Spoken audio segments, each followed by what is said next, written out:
Hello, everyone. This is Independent Conservative. Thank you all for joining me. So, supposedly, Vice President Kamala Harris had an interview on 60 Minutes Monday, and she is being bombarded, slapped, bamboozled by different people who are claiming her to be the dumbest candidate ever. Literally just bombarding this woman.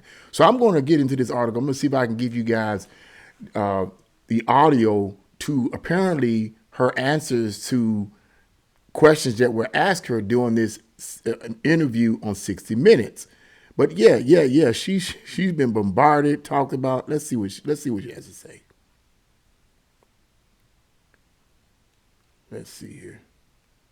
My plan is about saying that when you invest in small businesses, you invest in the middle class, and you strengthen America's economy. Small businesses are part of the backbone of America's economy. But pardon me, Madam Vice President, the question was, how are you going to pay for it? Well, one of the things is I'm going to make sure that the richest among us who can afford it These people pay are so their stupid. fair share in Liberals taxes. like this are some It of is the not dumbest right people. that teachers and nurses and firefighters are paying a higher tax rate than billionaires and the biggest corporations. And I plan on making that fair. But we're dealing with the real world here. But the real world includes... How are you going to get this through Congress? You know, when you talk quietly with a lot of folks in Congress, they know exactly what I'm talking about because their constituents know exactly what I'm talking about. Their constituents are those firefighters and teachers and nurses. Let's see what else she had to say. I've been covering the border for years, and so I know this is not a problem that started with your administration. Correct. But there was an historic flood of undocumented immigrants coming across the border the first 3 years of your administration. As a matter of fact, arrivals quadrupled from the last year of President Trump. Was it a mistake to loosen the immigration policies as much as you did? It's a long-standing problem. And solutions are at hand. And from day one, literally, we have been offering a long-standing, solutions. but it increased under their administration. Was it a mistake to kind of allow that flood to happen in the first place? I think the policies that we have been proposing are about fixing a problem, not promoting a problem. Okay? But the numbers did quadruple. And the numbers today, because of what we have done, we have cut the flow of illegal immigration by half. We have cut the flow of fentanyl by half. But we need Congress to be able to act to actually fix the problem. That's all we're going to say right there. I don't want to listen to more of this fool talking. Okay. As far as like what you mentioned when the question was asked about what you can do, Connie, her response to was, we're going to make these billionaires pay because it's just not right. And I like the interview. He's like, but we live in the real world. And I think what he meant by we live in the real world, that's not the real world, is that the billionaires, well, first of all, the billionaires are paying taxes. I don't think these billionaires that she's yipping and yapping about, farting and pooting about, aren't paying any taxes at all. They tried to do that with Trump. Come find out that he did pay some taxes. He did pay over $25 million in taxes. I don't know if it was in 2017, one of them years, where they was trying to find out whether or not he paid any at all. I forget who exactly it was. They were trying to find out whether or not he paid any taxes. But I believe they found out that he did pay $25 million. That's more than any of us would even dream of. But he paid that within that year. Please, man, stop it. But of course, as every rich person, truly rich person is going to do, they're going to find loopholes to be able to hold on to most of their money. Why would I, as a billionaire, give all my money to the government? Liberals love to say this all the time. What they're saying is, people like Kamala Harris and the rest of this liberal establishment saying is that the reason why taxes are so high is because rich people are not paying their fair share. That's BS. Okay. One of the reasons why taxes are so high is because of inflation and because of government spending. Okay, that's one of the reasons. We don't even go there with this, but people like that, she counts on American people being ignorant of economics, at least basic economics. Okay, so that's a whole bunch of bull crap. It ticks me off when I hear these liberals talk and these politicians talk, because the very ones, particularly the liberals, I'm picking on the liberals today, because they're the ones that spin this same narrative about making the rich pay. Okay, the very ones that talk about they want these billionaires to pay their fair share, billionaires to pay their fair share. The very ones that are saying this, these billionaires are the very ones financing your campaigns, you schmuck.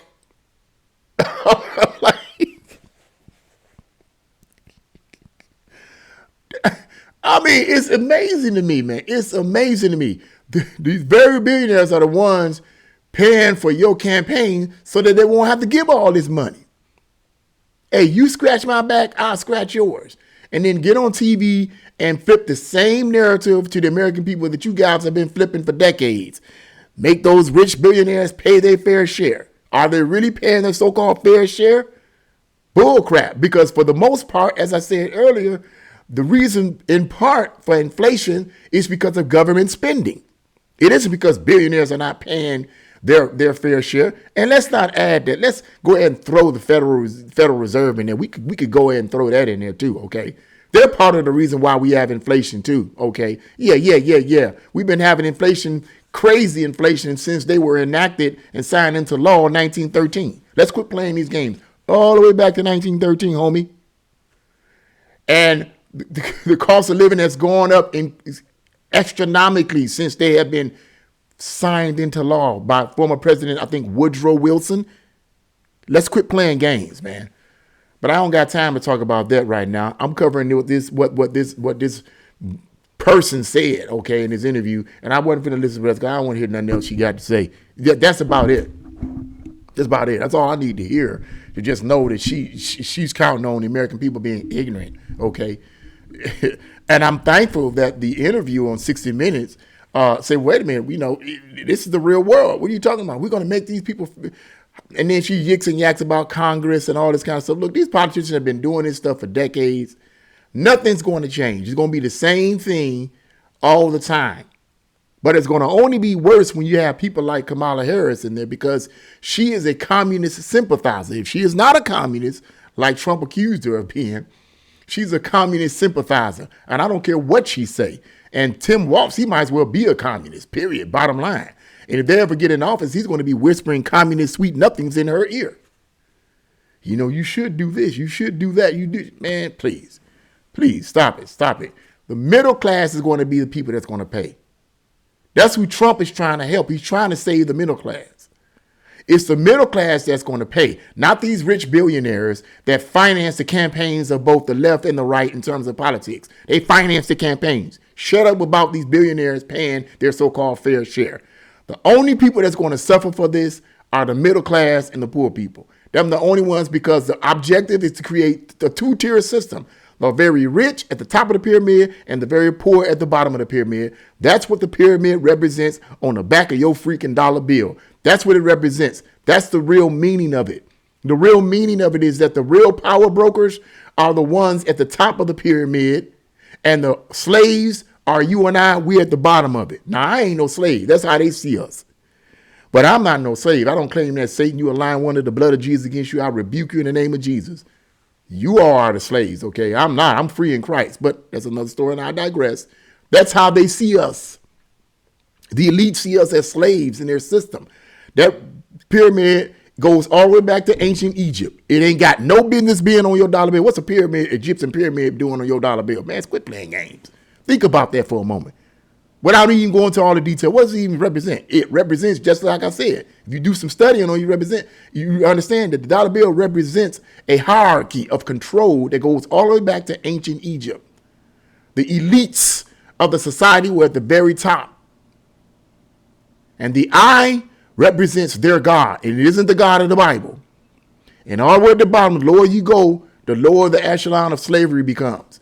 Now, you may have your teachers, and you may have your professors, and you may have all of those somewhere in the middle of that, but they're just the gatekeepers. but they're still slaves to the system. The lower you go down, the worse it gets. That's how they see us. That's what that means on the back of your dollar bill. And people like Kamala Harris represent that system. They're the gatekeepers. So all this talk about making the rich pay, the billionaires pay, man, stop. It's the billionaires that control it all. When I say the billionaires that control it, I'm talking about all the way up. Let's start. Let me say this. And this might not get far, but I'm just going to throw a little bit of it out there. Okay. There are certain groups of people, okay, certain groups that we know that control the money flow. Huh? They're trillionaires with a T. There's a number higher than the billions. They're trillionaires with a T, and they control the billionaires. We're going to make these billionaires pay. They're controlled. So she needs to quit. I ain't going to go all day with this. I go all day with these trillionaires that actually control the money flow. Yeah. But that's a slave system. But I ain't going to go into the details of that. But except to say all this rhetoric that she's talking about is a bunch of foolishness. She's counting on the American people to not know and be ignorant of basic economics and how things actually work in this world, okay, and how the system is set up, okay. But yeah. She's a part of that. She knows she's a part of that. She's a gatekeeper, and she's going by the same narrative that politicians, particularly on the left, have been going by for I don't know how long. So all that talk, and then when it came to the border situation, she made the statement, which she was right to some extent, about how this has been a problem for a long time. It has been under both Republican and Democratic administrations. It has been. Neither one of them have did anything to actually close the border. Okay. But under her administration, under the Biden-Harris administration, it quadrupled. It got worse. Gee, I wonder why. We're dealing with how worse it has become. You moron. That's what we're dealing with. Okay. And what are you doing about it? Well, Congress needs to do. I'm so sick and tired of them talking about Congress. What law needs to be made to say, hey, we're going to close this border up and close this portion of the border up? What law needs to be put in place? You either close it or you don't. I mean, I don't understand. What law do you need to make? What law do I need to make to close my freaking door so criminals won't come into my apartment and shoot me and kill my family and take everything? What law do I need? What meeting do I need to have my wife and my kids? Come on, kids, let's go and have a meeting to see if we should close our door and keep it locked at night. Let's have a meeting. Come on. Dad, son, what do you think we should do about this lock right here? I know it's a lot of criminals walking around, but what do you think we need to do about the lock? Should we lock it all day when we're not here, or should we leave it open? Because, we love everybody and we want to be kind to everybody and giving them opportunities and to come in our house and come in our, eat our food. What do you think we should do? Well, Dad, I think maybe we might want to keep it locked. No. And then the wife comes up, no, hon, I just love everybody. They need an opportunity. She's a bleeding heart liberal. She's, I just care about everybody and they're so sad and they're oppressed and they really need help and woo, woo, woo, woo, woo. Man, stop it. What law needs to be made to close your back door? You get the principle. What law needs to be made? What do we need with Congress? Close the freaking border. It's simple. Get the money together, close the border, and it isn't about being against immigrants, period. That ain't what it's about. Let's stop playing games with all this. We're here against immigrants. Man, stop playing games. I ain't got time for that foolery. It ain't about immigrants, per se, that come here legally. I have no problem with that. Thank God for them. Praise Jesus. I'm all for that. But when you come here illegally, you got my back door, the back door to this country open wide, okay? And all kinds of criminals and terrorists and everybody else is coming up in here, fentanyl and all kinds of crazy stuff coming up in here. And your response is Congress needs to do something. You need to button your lip is what you need to do, because you sound like a fool.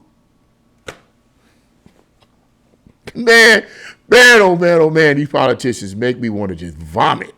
I get so sick. The more informed I get through my reading and studying, the more I just want to just say, man, the HEL with these politicians.